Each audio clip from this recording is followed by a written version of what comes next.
Listen to me carefully. Time is not merely passing. Time is your life moving in measurable form. When you say, I lost an hour, you did not lose something outside of you. You lost a measurable piece of your life. Time is life converted into seconds, minutes, hours, days, months, and years. That is why time is so sacred. You can lose money and make it again. You can lose a house and build another one. You can lose a position and receive another opportunity. But when an hour leaves your life, that hour has entered eternity and you cannot call it back. Write this down. Time is the measurable currency of your earthly assignment. God did not give you life without measurement. He measured your life in time. He gave you mornings, evenings, weeks, seasons, and years. And inside those measurements, He hid purpose. So when you waste time, you are not wasting a clock. You are wasting the container of your assignment. You are spending the very material God gave you to become who He designed you to be. This is why I want you to wake up, wake up, wake up. Because while you are casually saying, I am just passing time, time is passing with your life in His hands. Every hour that leaves you is a portion of life you can never repossess unless you redeem what remains. You cannot redeem yesterday. Yesterday is finished. It is gone. But you can redeem the next hour. You can redeem tomorrow morning. You can redeem the next 12 months. Redemption begins when you stop treating time like it belongs to everyone else and you bring it back under the authority of God's purpose. So here is the question I want to lay before your spirit. Who is spending the hours God assigned to your purpose? Is your job spending them without your wisdom? Are your friends spending them without your permission? Is your phone spending them without your awareness?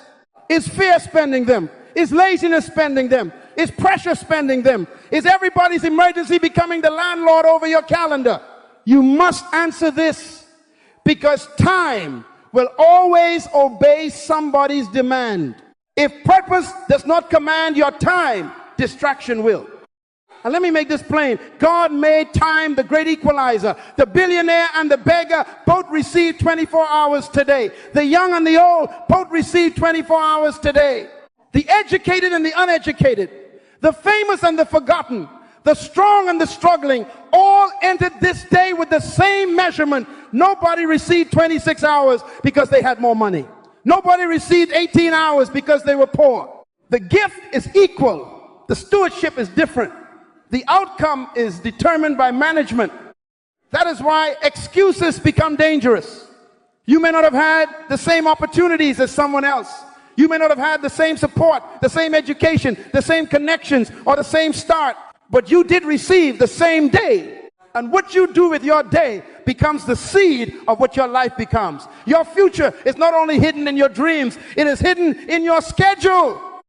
In this teaching, I want to show you how to discipline your time before life, people, pressure, and distraction begin spending it for you. I want you to stay prayerfully attentive. Do not listen casually. Listen as a steward. And if this teaching is helping you steward your assignment, subscribe, stay connected, and write this one sentence in the comments.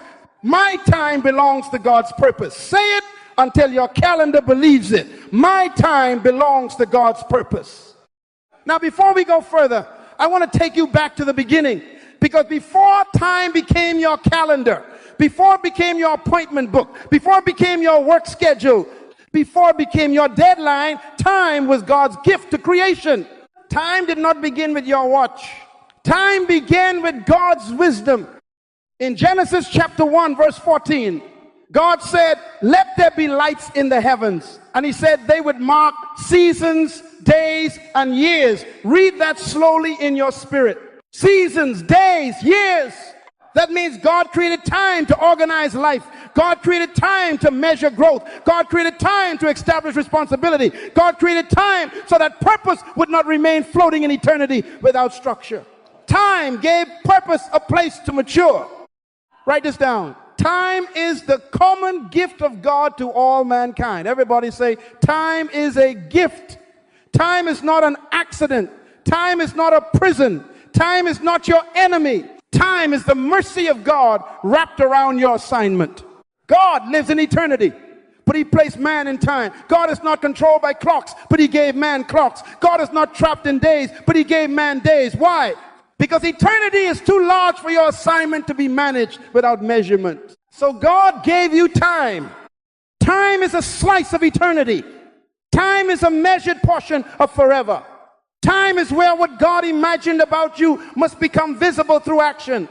In eternity, God knows the end from the beginning. But in time, you must choose. In time, you must plan. In time, you must obey. In time, you must grow. In time, you must become. That is why time is serious. It is the arena where your obedience is tested. Now listen carefully. God did not give everybody the same amount of money. He did not give everybody the same family. He did not give everybody the same country, the same education, the same house, the same parents, the same exposure, the same opportunities, or the same talents. Some people were born with advantage. Some people were born with struggle. Some people began life with support. Some people began life fighting just to survive. But every morning, God still gave each person the same day. The president and the prisoner both received 24 hours. The millionaire and the laborer both received 24 hours. The professor and the student both received 24 hours. The one in the palace and the one in the village both received 24 hours. God made time equal, so no person could stand before him and say, I had no life to manage. You may have had less money, but you did not have less day. You may have had less help, but you did not have less time. This is why management becomes the divider of destiny. The measure is equal, but the management is not. The gift is equal, but the discipline is not. The day is equal, but the decisions are not. Two people can enter the same morning, and one invests it into wisdom while the other spends it on distraction. One uses it to build capacity, and the other uses it to rehearse excuses. By nightfall, the clock treated them equally, but their choices did not. So do not curse your lack until you have examined your management. Do not blame your background until you have inspected your calendar. Because sometimes the issue is not that God gave you nothing. Sometimes the issue is that what God gave you is being mismanaged in 24-hour portions. Time is equal in measure, but destiny is shaped by stewardship.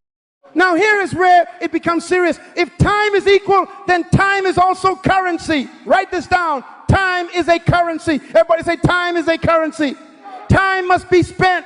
You cannot save yesterday. You cannot store last week in a bank. You cannot put unused hours in a vault and withdraw them when life becomes convenient. Every day comes to you with 24 fresh deposits. And by midnight, whether you are conscious or unconscious, the account is empty. That means you are always buying something with your time. You are buying a future. You are buying a habit. You are buying a mindset. You are buying strength, or you are buying weakness. You are buying wisdom, or you are buying ignorance. You are buying discipline, or you are buying regret. Even when you say, I am doing nothing, nothing is still purchasing something. It is purchasing delay. It is purchasing decay. It is purchasing the slow death of capacity. This is why you must become aware of the transaction. An hour spent in bitterness buys emotional bondage. An hour spent rehearsing who hurt you buys a prison with your own memory. An hour spent in envy buys dissatisfaction with the life God gave you to manage. But an hour spent in study buys wisdom. An hour spent in prayer buys alignment. An hour spent building a skill buys capacity. An hour spent with the right person buys counsel, correction, and access to a better mind. You are buying all the time. The question is not, am I spending? The question is, what am I purchasing? Time can be spent. Time can be invested. Time can be stolen. Time can be wasted. Time can be abused. Time can be depreciated. Time can be revalued. Listen to those words. If your time can be stolen, then you must guard it. If your time can be abused, then you must discipline it. If your time can be wasted, then you must account for it. If your time can depreciate, then you must stop giving your best hours to things that make you smaller. And if your time can be revalued, then today you can change what your hours are worth. Some of you are busy, but you are not productive.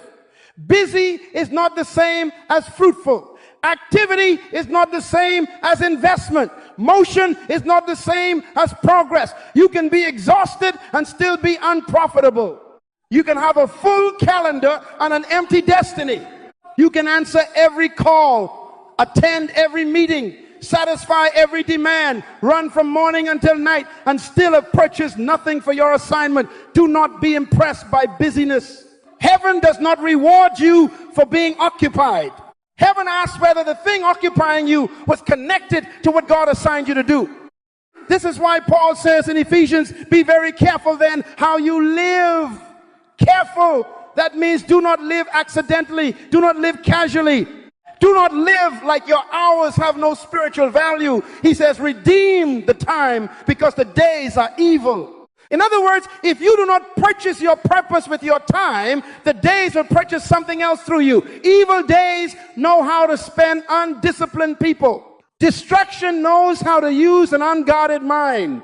Pressure knows how to use a person with no priorities. So I ask you a question, and I do not want you to answer quickly. What did your last 7 days purchase for your purpose? Did they buy clarity? Did they buy wisdom? Did they buy health? Did they buy a stronger prayer life? Did they buy progress on the assignment God keeps disturbing you about?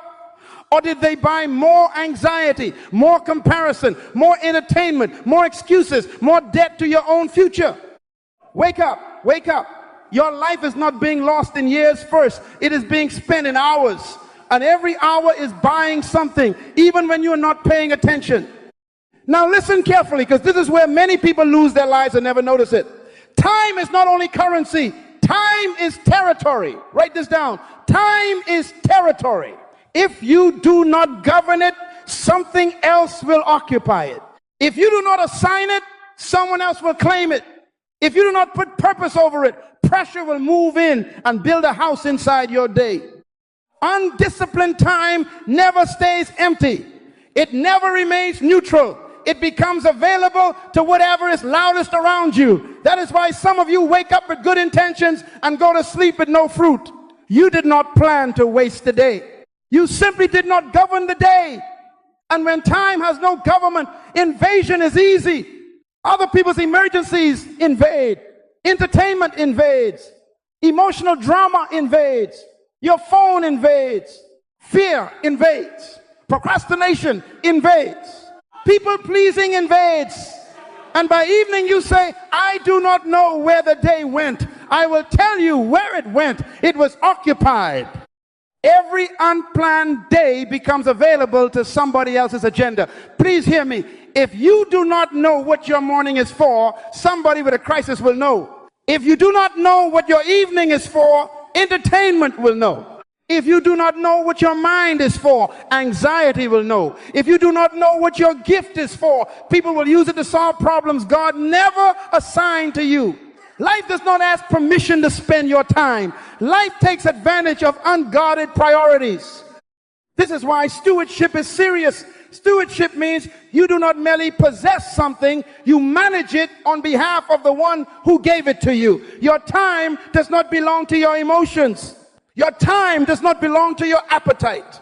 Your time does not belong to every caller, every text, every invitation, every demand, every mood, every memory, every offense. Your time belongs first to God's purpose. And anything that uses your time without regard for your purpose is taking territory from your destiny. And let me correct you like a father. Do not blame the devil for every wasted day when you gave your calendar to people who do not know your assignment. Some things are not spiritual warfare. Some things are poor management. You stayed on the phone for 2 hours talking about nothing and then called it an attack. You watched entertainment until midnight and then said the enemy stole your focus.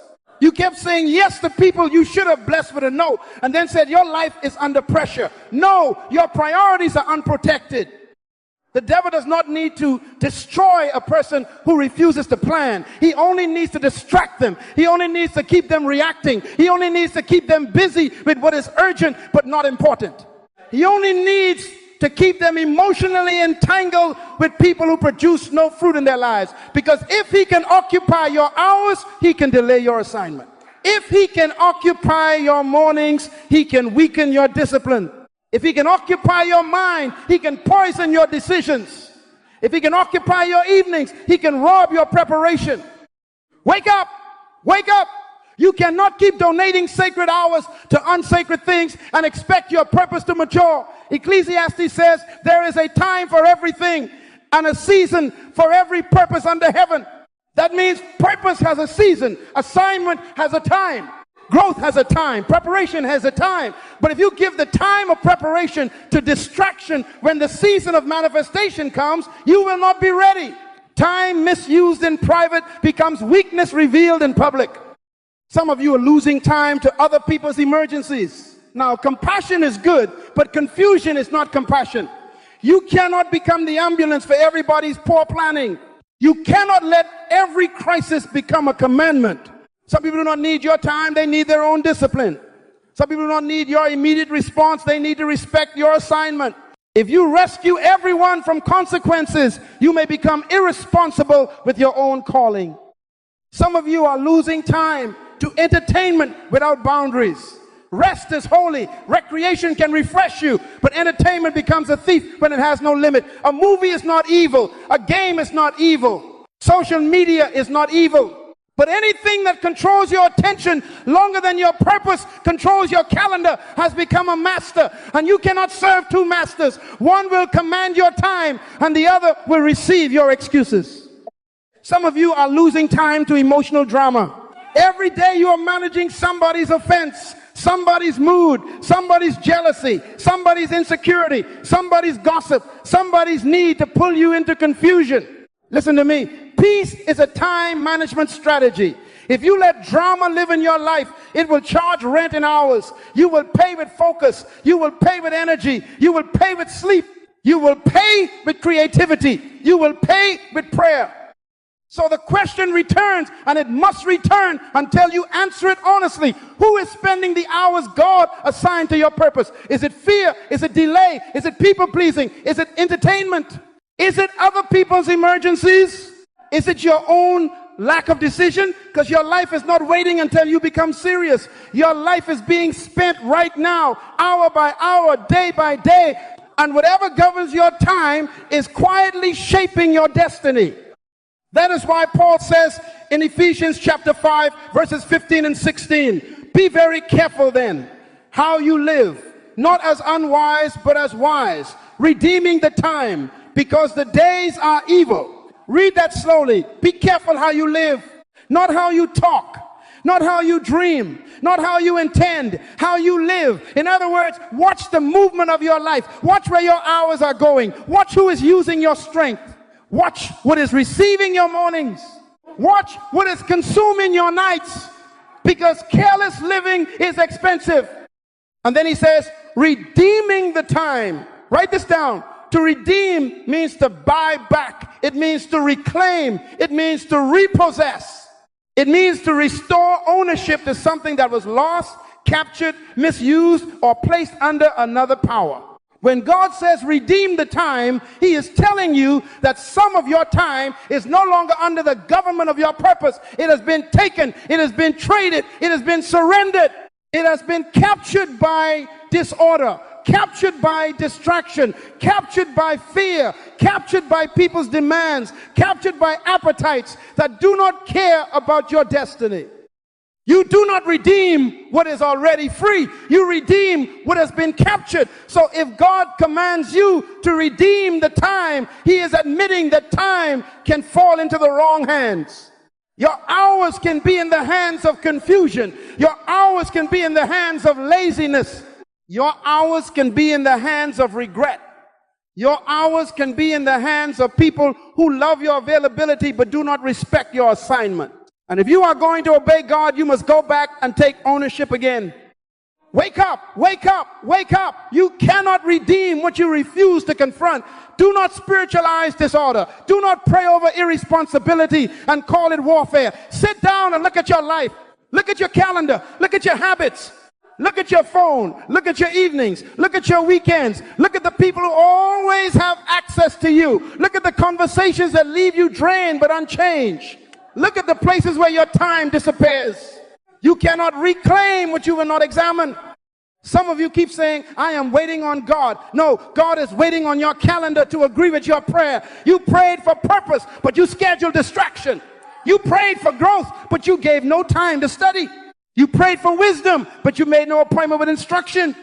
You prayed for health, but you gave your body no discipline hour. You prayed for a stronger spirit, but prayer is still living in the leftover part of your day. That is not wisdom. That is sentiment. The wise person does not merely pray for purpose. The wise person gives purpose a place on the calendar. If it is important to your assignment, it must have time. If it has no time, do not tell me it is a priority. Your calendar is more honest than your confession. Your schedule tells the truth about what you value. Your mouth may say destiny, but your calendar may say entertainment. Your mouth may say calling, but your calendar may say everybody else. Your mouth may say God first, but your calendar may say God gets what is left. Redeem the time. Everybody say, redeem the time. That means buy back the morning, buy back the evening, buy back the hour you keep giving to foolish arguments, buy back the hour you keep giving to fear, buy back the hour you keep giving to comparison, buy back the hour you keep giving to people who have no intention of becoming responsible. Buy it back, repossess it, reassign it, put it back under purpose. And please understand this, redeeming time is not just productivity. This is not merely about doing more things. Some people are busy because they are disobedient. Some people have full schedules because they cannot say no. Some people call it productivity, but heaven calls it misalignment. Redeeming time is spiritual obedience. It is saying, Lord, the life you gave me will not be spent by accident. The hours you entrusted to me will serve what you sent me to do. That means you must become careful. Paul says, be careful how you live. Careful people plan. Careful people count the cost. Careful people protect what is sacred. Careful people do not give holy time to every loud request. Careful people understand that days are evil, not because every day is bad, but because every day contains forces that will waste you if you do not govern it. The day will not automatically serve your purpose.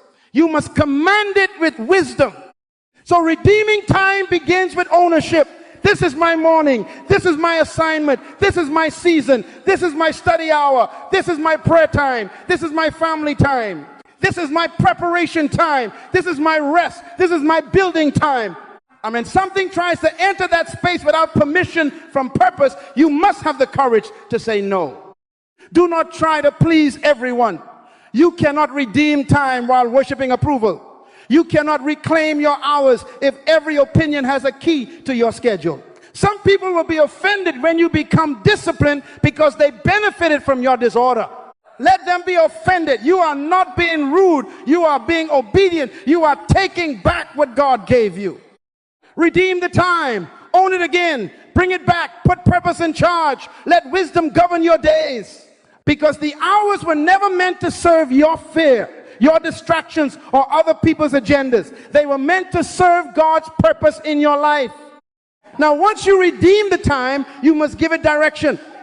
Reclaimed time without purpose will be lost again. It is not enough to take your hours back from distraction. You must assign those hours to the reason God gave you breath. If you rescue your time but do not govern it by purpose, another appetite will come, another emergency will come, another invitation will come, another mood will come, and before long the time you bought back will be in captivity again. Write this down. Purpose must become the law of your calendar. Everybody say, purpose must govern my schedule. Because if purpose does not govern your schedule will quietly govern your purpose. You will not notice it at first. You will simply be busy. You will simply be tired. You will simply be answering calls, paying bills, attending meetings, handling pressure, surviving another week. But after months of survival, you will look up and realize that the thing God sent you to do has received no serious time. Purpose answers why you exist. Vision shows where you are going. Goals translate vision into measurable action. Please understand this. Purpose is why. Vision is where. Goals are how much by when. If you do not know why you exist, you will waste time on anything. If you do not know where you are going, every road will look acceptable. If you do not have goals, your vision will remain poetry. You will talk beautifully and produce nothing measurably. That is why a calendar without vision becomes a container for survival, reaction, and fatigue. It holds everybody's needs, but not your assignment. It holds meetings, but not meaning. It holds errands, but not destiny. It holds deadlines imposed by other people, but not the disciplines required by your future. Some of you have calendars full of movement, but there is no direction. You are not planning your life. You are documenting your exhaustion. Wake up.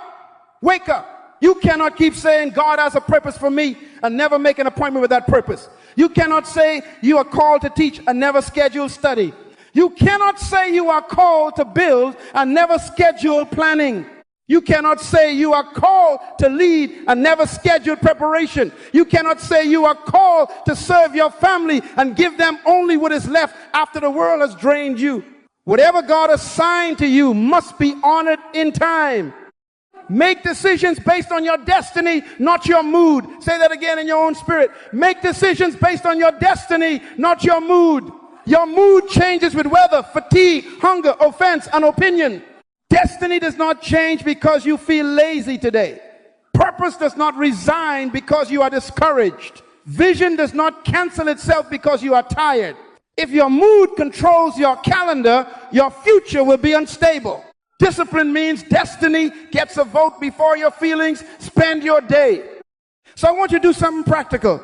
Review the next 12 months, not emotionally, not vaguely. Sit down with a calendar from today, the 22nd of July 2026 to the 22nd of July 2027. Ask yourself, what is my time scheduled to produce?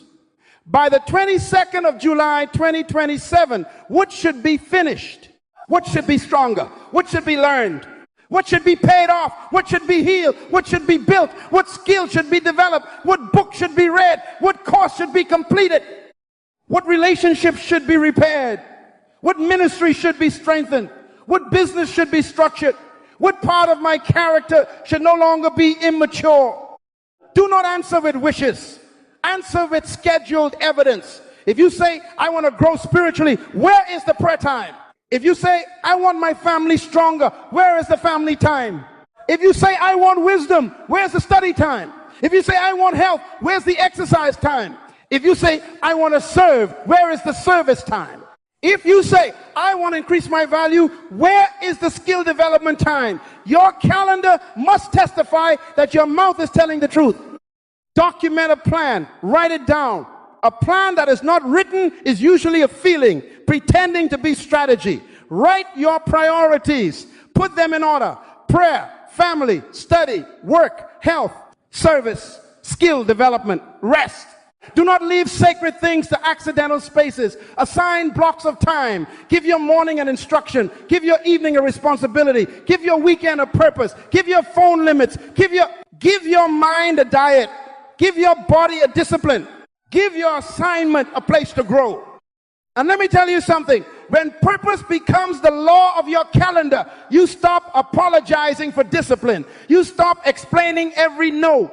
You stop feeling guilty because you cannot attend everything, answer everyone, and carry every burden. Purpose simplifies decisions. If it does not serve the assignment, it cannot own the hour. If it does not build the future, it cannot consume the season. If it weakens obedience, it must lose access. This is not bondage. This is freedom. A disciplined calendar is not a prison. It is protection.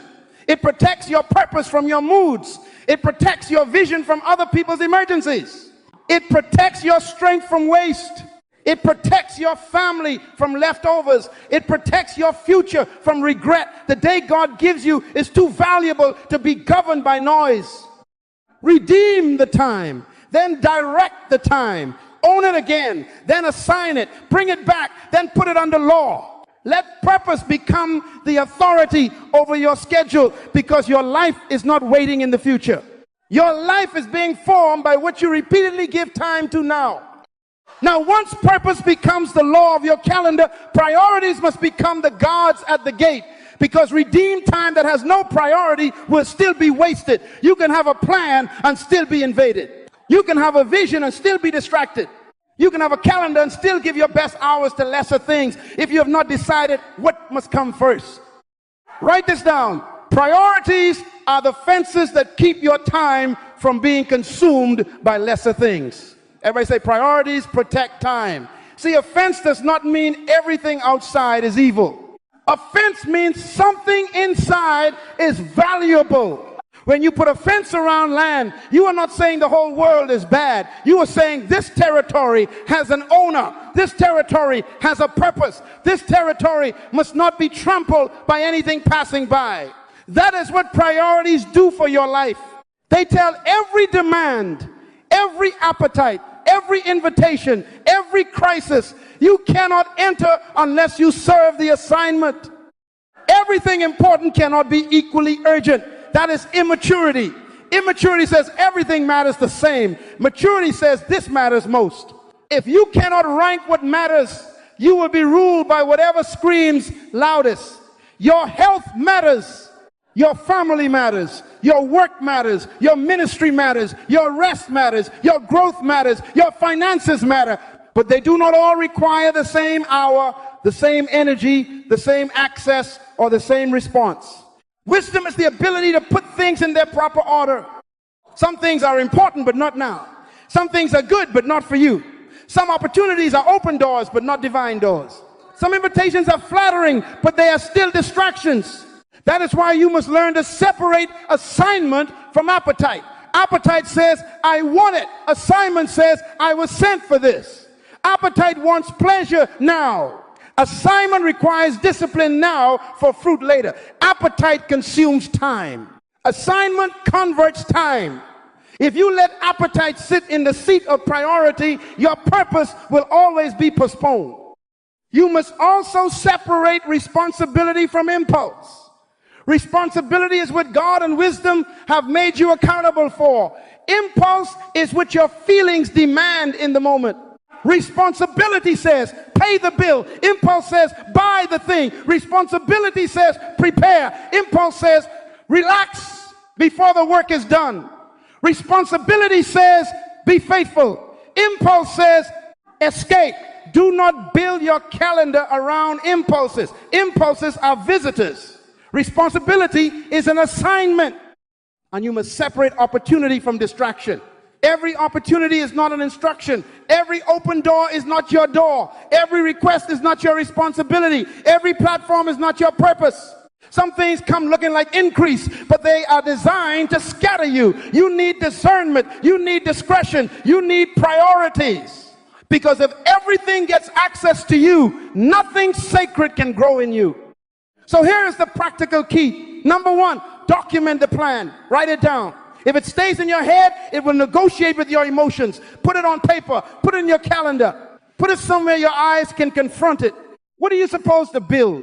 What are you supposed to learn? What are you supposed to strengthen? What are you supposed to stop? What are you supposed to finish? Document the plan. Number two, establish the priorities. Do not just write a list. Rank the list. Prayer before performance. Family before applause. Health before ambition. Purpose before popularity. Character before promotion. Preparation before opportunity. Order is power. When priorities are clear, decisions become easier. You do not have to pray for 40 days about what already violates your priority. You do not have to consult 10 people about what already threatens your assignment. Number three, schedule the priorities. If it is not scheduled, it is still vulnerable. Do not say, I will study when I get time. Schedule it. Do not say, I will pray when things slow down. Schedule it. Do not say, I will work on my purpose when I finish helping everybody. Schedule it. Time does not appear for what matters. Time must be assigned to what matters. Put the priority in the day before the distraction arrives. Put it in the week before people fill the week for you. Number four, review the day. At the end of the day, ask yourself, did my time obey my priorities? Not was I busy? Not did people need me? Not did I answer everything? Ask, Did my time obey my priorities? What did I protect today? What did I allow today? What stole from me today? What must I change tomorrow? A person who reviews the day becomes wiser with the next day. But a person who never reviews keeps repeating the same leakage. Number 5, protect the plan. Everybody say protect the plan. Say it again, protect the plan. A plan that is not protected is only a suggestion. You protect it with you protect it with silence. You protect it with boundaries. You protect it by turning the phone off. You protect it by leaving certain conversations early. You protect it by refusing to explain obedience to people who benefit from your distraction. Do not try to please everyone. If you live to please everyone, your calendar will become public property. People will rent your hours with their opinions. They will occupy your evenings with their emergencies. They will spend your energy on their preferences. And when your life produces no fruit, they will say, you should have been more focused. That is why you must protect the plan. Redeem the time, then prioritize the time. Do not let lesser things eat what belongs to holy things. Do not let urgent noise consume important work. Do not let appetite outrank assignment. Do not let impulse govern responsibility. Do not let distraction disguise itself as opportunity. Put a fence around what God told you to become. Put a fence around your prayer. Put a fence around your family. Put a fence around your preparation. Put a fence around your health. Put a fence around your assignment. Because what you do not protect, you will eventually lose. And what you keep losing in hours, you will one day miss in destiny. Now let us move from the inside to the outside. Because some of your time is not being wasted by laziness. Some of your time is being drained by relationships without purpose. You can discipline your appetite, discipline your morning, discipline your phone, and still lose your life through people who have unlimited access to you. Write this down. Every association is making a demand. Every person connected to you is demanding something from your time, your focus, your emotion, your faith, your energy, or your future. Nobody enters your life neutrally. They either add, subtract, multiply, or divide. They either sharpen your purpose, serve your purpose, require your service, drain your purpose, or pull you backward from your purpose. That is why Proverbs says, he that walks with wise men shall be wise. In other words, wisdom is contagious, but the companion of fools will suffer harm. Not because he is a fool yet, but because companionship transfers consequences. You may not be foolish, but if you keep giving foolish people your evenings, your mind, your sympathy, your counsel, your weekends, your emotional energy, you will pay for their foolishness with your time. Do not try to please everyone. Everybody say, do not try to please everyone. Say it again. Do not try to please everyone. Why? Because everyone did not receive your assignment from God. Everyone does not understand what God told you to build. Everyone does not respect what your future requires. Some people only love the version of you that is always available. Some people only celebrate you when you have no boundaries. The moment you begin to protect your time, they accuse you of changing. Yes, you are changing. You are becoming responsible. Love does not require unlimited access. Kindness does not require calendar surrender. Compassion does not mean confusion. You can love people and still have office hours. You can bless people and still say, I cannot do that today. You can care about people and still protect your prayer time, your family time, your study time, your work time, your rest time. If they need you to disobey purpose in order to prove love, they are not honoring God's assignment in your life. Now you must inventory your associations.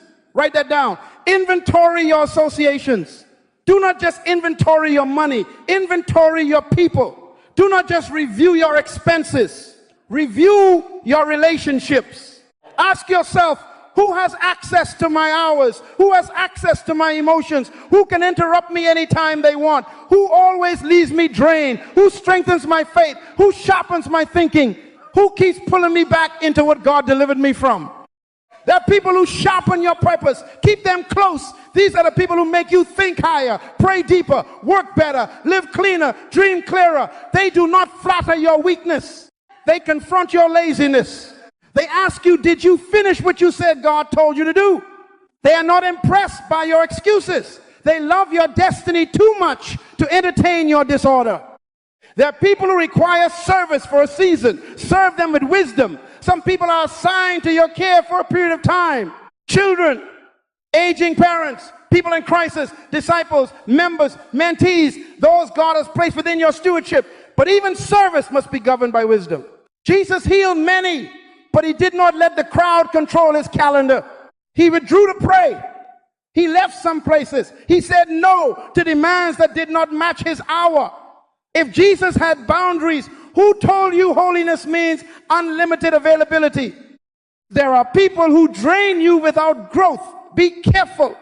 They want counsel but not correction. They want prayer but not obedience. They want your time but not transformation. Every week they bring the same crisis, the same drama, the same complaint, the same offense, the same confusion. And after 10 conversations, nothing changes except you are tired. Give it discretion. Serve it wisdom. Do not keep pouring into a vessel that refuses to be repaired. Then there are people who pull you backward. These are dangerous. They remind you of the old appetite. They celebrate the old habits. They mock your discipline. They make you feel guilty for growing. They call conviction pride. They call boundaries arrogance. They say, you think you are better than us now? No, you finally remembered you are accountable to God. If a relationship requires you to shrink so they can remain comfortable, that relationship is too expensive. Wake up, wake up. Some of you are losing your next 12 months because guilt is managing your availability. Guilt is not the Holy Spirit. Pressure is not purpose. Manipulation is not love. Just because someone needs help does not mean God assigned you to be the helper. Just because you are able does not mean you are available. Just because you care does not mean you must cancel what God told you to protect. Redeem the time. Redeem the time from unnecessary conversations. Redeem the time from emotional dependence. Redeem the time from people who only call you when their disorder has consequences. Redeem the time from associations that cost you focus and give you no fruit. You cannot protect your purpose if you give unlimited access to people who do not respect your time. So this week, review the names, not with hatred, not with pride, with stewardship. Who belongs close? Who belongs in service for a season? Who needs limited access? Who must be released? Because your destiny is not only shaped by what you do, it is shaped by who you keep allowing to spend your hours. Now, when you have inventoried your associations, you must come back to yourself. Because boundaries protect your time from people, but discipline forms your life within the time you protect it. It is possible to say no to everybody else and still waste the hours you save. So write this down. Discipline is how time becomes destiny. Discipline is not punishment. Discipline is structure. Discipline is not God trying to make your life miserable. Discipline is God giving your potential an environment where it can mature. A seed does not become a tree because time passed. A seed becomes a tree because it was planted, watered, protected, and allowed to develop in the right conditions. Potential without discipline remains unborn. Purpose without discipline remains a testimony you keep postponing. Ecclesiastes chapter 3 verse 11 says, he has made everything beautiful in its time. Read that again. Everything beautiful in its time. The word beautiful there is not just talking about decoration. It is talking about maturity, completion, proper development, something becoming what it was designed to be at the appointed season. God does not make things beautiful by accident. He makes things beautiful in time, through process, through seasons, through obedience, through repeated cooperation with purpose. But listen carefully. Time alone does not mature you. Time properly used matures you. Everybody is getting older, but everybody is not getting wiser. Everybody has a birthday, but everybody does not have development.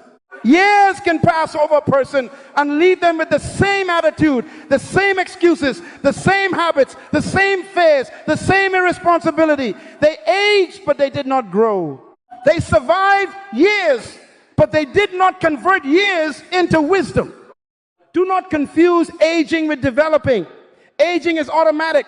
Development is intentional. Aging happens because the clock moves. Development happens because you submit your life to discipline. A man can be 40 and still be childish. A woman can be 50 and still be governed by impulse. A person can spend 20 years in a church and still not have character, because attendance is not the same as formation. Time passed, but time was not used. Wake up, wake up. The next 12 months will not change you because they arrive. They will change you only if you place discipline inside them. You must put reading in your time. You must put prayer in your time. You must put planning in your time. You must put work in your time. You must put rest in your time. You must put health in your time. You must put training in your time. You must put service in your time. You must put solitude in your time. You must put review in your time. Reading disciplines your mind. Prayer disciplines your spirit. Planning disciplines your decisions. Work disciplines your gifts. Rest disciplines your limits. Health disciplines your body. Training disciplines your capacity. Service disciplines your humility. Solitude disciplines your appetites. Review disciplines your wisdom. These are not religious activities only. These are systems of conversion. They convert hours into strength. They convert days into maturity. They convert months into evidence. They convert passing time into developed purpose. Some of you want transformation, but you do not want repetition. You want change, but you do not want routine. You want destiny, but you do not want discipline. That is why you keep having emotional breakthroughs without lifestyle change. You cry, you shout, you promise, you feel inspired, and then you return to the same unstructured life. Inspiration without discipline expires quickly. A decision without a system becomes regret. Transformation is not magic. Transformation is purpose repeated in time until it becomes character. Say that again. Purpose repeated in time until it becomes character. You become prayerful by praying when it is time to pray. You become wise by studying when it is time to study. You become healthy by honoring your body when it is time to exercise and rest. You become skillful by practicing when nobody is clapping. You become trustworthy by doing the right thing again and again until integrity no longer needs an audience. Redeem the time means do not just rescue hours from waste. Put those hours under discipline. Do not leave them empty. Empty time is dangerous.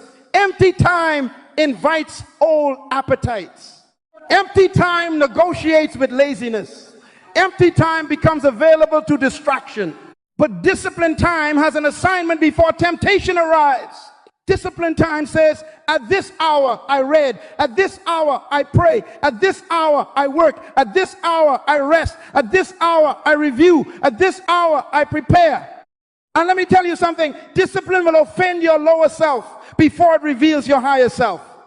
At first, your body will resist, your emotions will complain, your old habits will argue. Your friends may not understand, but stay with it, because discipline is the bridge between what God placed in you and what the world will one day see through you. Do not ask God to make your life beautiful while you keep refusing the process that matures it. He makes everything beautiful in its time, but you must cooperate with the time. Give the hour an assignment. Give the day a structure. Give the week a rhythm. Give the month a review. Give the year a measurable purpose.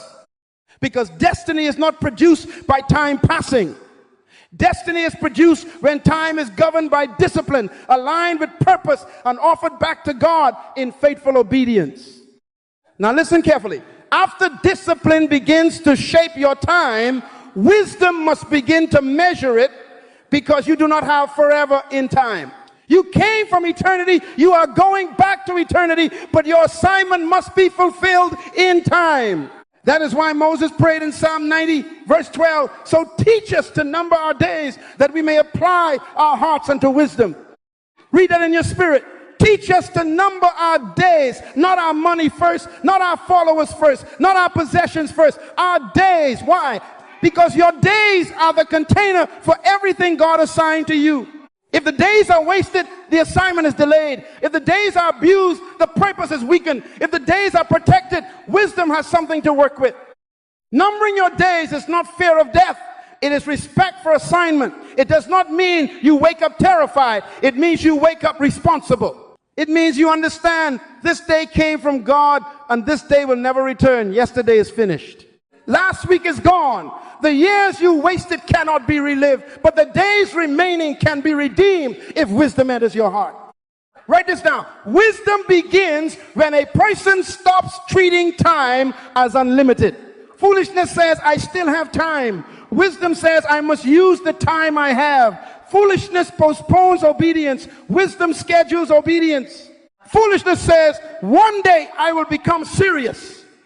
Wisdom says, this is the day the Lord has made. I must be faithful in it. The hour is moving. The day is moving. The week is moving. The year is moving. And your purpose is waiting for a decision. Wake up. Wake up. You cannot keep living as if time is standing still while destiny waits for you to feel ready. Your assignment is not waiting for convenience.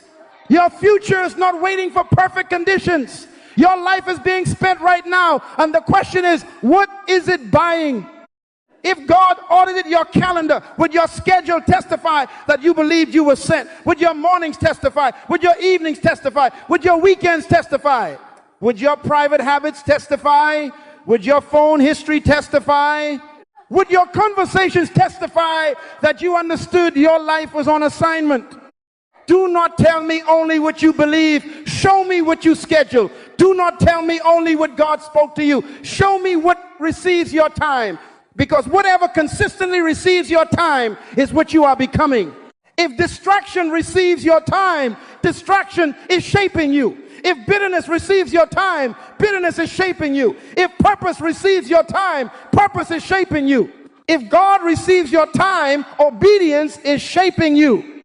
When you number your days, you stop wasting life on what cannot serve your assignment. You stop giving whole evenings to empty conversations. You stop giving your best strength to people who only enjoy your availability. You stop sacrificing preparation for entertainment. You stop confusing movement with progress. You stop living like you can borrow another life when this one is over. Moses said, teach us. That means numbering days is learned. You must let God train your heart to respect time. You must ask him, Lord, show me what matters. Show me what is wasting me. Show me what I keep postponing. Show me where my calendar is lying about my calling. Redeem the time. Number the days. Apply your heart to wisdom, because the day will come when your days will number you. And before that day comes, make sure your time has testified that you were faithful with the life God entrusted to you. Now I want to ask you a question that your calendar must answer. What will your time purchase by this same date next year? Not what will you hope for. Not what will you talk about. Not what will you admire in somebody else. What will your time purchase? Because 12 months from now, you will not just have memories, you will have evidence. Evidence of discipline, or evidence of drift, evidence of purpose, or evidence of distraction. Evidence that you redeem the time, or evidence that life spent it without your permission. Write this down. The proof that you value your assignment is that you give it scheduled, protected time. Anything you say is important, but never scheduled is not yet a priority. It is only a desire. Hope without a schedule becomes a wish. Faith with discipline becomes evidence. The Bible says faith without works is dead. In other words, belief that never becomes action has no body. It cannot walk. It cannot build. It cannot produce. So do not tell me you believe God called you if your calendar has no appointment with your calling. The next 12 months must produce evidence. Everybody say evidence. Say it again, evidence. By this time next year, there should be evidence in your spirit, evidence in your family, evidence in your assignment, evidence in your thinking, evidence in your discipline, evidence in your body, evidence in your finances, evidence in your relationships. Not perfection, but evidence. Not everything finished, but something formed. Not every dream completed, but measurable movement that proves your time was under government. So here's your challenge. Choose 3 outcomes for the next 12 months, not 20, 3. Because scattered desire produces scattered results. Number 1, choose one spiritual outcome. What must grow in your walk with God? Will you read through the word with understanding? Will you restore a daily prayer life? Will you fast regularly? Will you become faithful in worship, service, giving, forgiveness, obedience? Do not be vague. Do not write, I want to get closer to God. That is too easy to escape. Right, I will give God the first 30 minutes of my morning 5 days a week. Right, I will study one book of the Bible each month. Make it measurable. Number 2, choose one relational or family outcome. What must be repaired, strengthened, protected, or built in your house? Some of you are successful in public but absent at home. Some of you give your best patience to strangers and your leftovers to your family. That is disorder. Your calendar must testify that love lives where you live. Schedule the conversation, schedule the meal, schedule the call, schedule the counseling, schedule the apology, schedule the time with your children, schedule time with your spouse, schedule honor for your parents. Love that is never scheduled will be defeated by busyness. Number 3, choose one assignment or skill-based outcome. What must you learn, finish, build, write, launch, practice, improve, or master? What skill does your next level require? What book must be written? What course must be completed? What business must be structured? What certification must be earned? What gift must be trained? Potential is not enough. Talent is not enough. Anointing is not enough. The axe must be sharpened. The gift must be disciplined. The assignment must receive time. Now, after you choose the 3 outcomes, assign weekly time to them. Not someday, weekly. Put them in the week before the week begins. 2 hours here, 30 minutes there, 1 evening there, 1 morning there. Put it on the calendar and protect it. If you do not assign time to your outcome will remain a confession with no construction. You cannot build destiny with leftover hours only. Purpose must receive first-class time, not crumbs from a tired life. Then remove one major time thief. Write that down. Remove one major time thief. Maybe it is your phone. Maybe it is late night scrolling. Maybe it is unnecessary television. Maybe it is gossip. Maybe it is a relationship that keeps pulling you into drama. Maybe it is procrastination disguised as research. Maybe it is saying yes too quickly. Do not try to remove everything at once and then remove nothing. Start with one thief. Identify it. Name it. Restrict it. Replace it. Redeem the time from it. And every 7 days, review your progress. Every 7 days, sit down with your calendar and ask, did I give time to what I said mattered? Not, did I feel inspired? Not, did I stay busy? Ask, where is the evidence? Review your spiritual outcome. Review your family outcome. Review your assignment outcome. Correct the leakage. Adjust the schedule. Repent where necessary. Continue with discipline. A week that is reviewed becomes a teacher. A week that is ignored becomes a cycle. Wake up. Wake up. Let this be the last season where life spends your time without your permission. Let this be the last season where other people's emergencies consume your destiny. Let this be the last season where entertainment eats your preparation. Let this be the last season where you keep saying, one day is not on the calendar. Today is, this week is, this month is. The next 12 months are a gift, but they are also a test. So make a declaration. Say it with your mouth, write it with your hand, put it where your eyes can see it. And if you are sharing this moment, comment the truth you are choosing to live by. I will redeem my time for God's purpose. Say it again. I will redeem my time for God's purpose. Because 12 months from now, your life should not only have aged, it should have advanced. Now bring it all back to God. Because if time is life in measurable form, then wasted time is wasted life, and redeemed time is life returned to its original owner. God did not give you hours so that pressure could spend them. God did not give you days so that fear could spend them. God did not give you years so that other people's agendas could spend them. He gave you time because he gave you an assignment, and the assignment needs time to become visible. We began with this truth. Time is not an accessory to life. Time is life measured. Then we saw that time is God's equal gift. The rich man and the poor man, the educated and the uneducated, the known and the unknown, all wake up to the same 24 hours. Then we learn that time is currency. Every hour is buying something. Every day is purchasing an outcome. Then we face the crisis. Undisciplined time never stays neutral. It gets stolen by noise, appetite, urgency, distraction. And people who do not respect your purpose. But now we end with redemption. Redeem the time, own it again, repossess it, reclaim it, return it to purpose. Do not be ashamed of the hours that are gone. Repent, but do not live under condemnation. Shame will make you hide from the future. Repentance will make you govern it. You cannot recover yesterday, but you can consecrate today. You cannot relive last year, but you can discipline the year that is in front of you. Your past hours may be gone, but your remaining hours can be governed by wisdom. So lift your heart and say, Father, teach us to number our days. Teach us to redeem our time. Teach us to protect our purpose. Teach us to live carefully before you. Deliver us from careless living, from empty busyness, from undisciplined desire, from relationships that consume destiny, and from the lie that we still have forever. Give us wisdom for our calendars, courage for our boundaries, discipline for our assignments, and obedience for the hours you have entrusted to us. Wake up, wake up. You are not just getting older. You are being given opportunity to advance. Do not let another year pass with no evidence. Do not let another month end with no obedience. Do not let another week disappear into excuses. Give God back the morning, give God back the evening, give God back the gift, give God back the discipline, give God back the life He placed inside your time.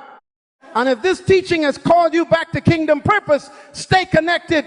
Subscribe, not as entertainment, but as a decision to remain under truth that keeps calling your life upward. Share this message with someone who is ready to stop wasting their assignment. Send it to the person who knows there is more inside them than their calendar is proving. Because redeemed people help other people redeem the time. Now make this your declaration, not just with your mouth, but with your schedule, your priorities, your discipline, your associations, and your obedience. Time is life in measurable form. And from this day forward, my life will not be spent by accident.